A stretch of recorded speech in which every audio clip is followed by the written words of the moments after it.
आणि पंतप्रधान नरेंद्र मोदी यांची भेट घेतलेली आहे। दुसरीकडे उद्धव ठाकरे देखील दिल्लीमध्ये दाखल झालेले ते आता शरद पवार यांची भेट घेतात, उद्या राहुल गांधी यांची भेट घेतात। दोन विरोधाभास जे आहे ते दिसून येतात। ते बघा, ते तिकडे 10 जनपदकडे जात आहेत, आम्ही इकडे लोककल्याणकारी मार्गाकडे गेलो।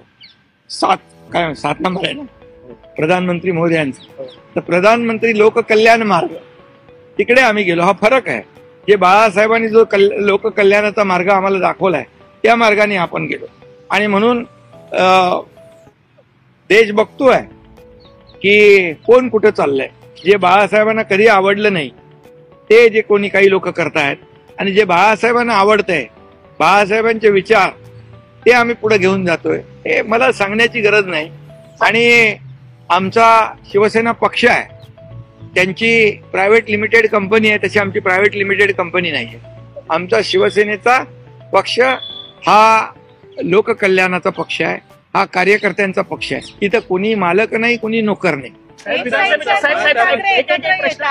एक प्रश्न विधानसभेच्या निवडणुकीमध्ये तुमच्या पक्षाच्या उमेदवारांनी महाविकास आघाडीच्या उमेदवारांचा जो पराभव केलेला होता अनेक ठिकाणी, त्याच उमेदवारांना पराभूत आता भारतीय जनता पार्टी त्यांच्या पक्षात घेते आणि त्यांना पाठिंबा देते, त्यांना सहकार्य देते व ते हे करते। त्या अनुषंगाने काही राज्यामध्ये काही अलबेल नाही अशी चर्चा आहे। नाही, असं काही नाही। शेवटी बघा, आम्ही महायुतीची ताकद कशी वाढेल याकडे आमचा फोकस आहे। सर, 2 ठाकरे एकत्र आले, मात्र उद्धव ठाकरे परत इथे काँग्रेसकडे पण येत आहेत।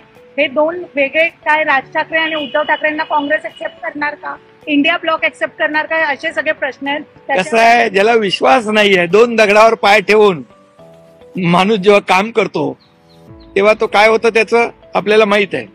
त्यामुळे कॉन्फिडन्स पाहिजे आणि विश्वास पाहिजे। विश्वास गमावलेले लोक असं काम करतात। सर, जर उपराष्ट्रपती पदाचा विश्वास गमावलेले लोक असं काम करतात। एकीकडे बघा,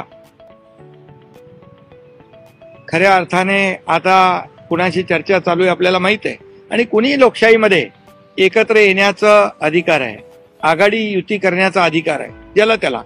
त्यामुळे आमचं त्याच्यावर काही म्हणणं नाही, परंतु कुठंतरी म्हणजे एका दगडावर पाय ठेवला पाहिजे।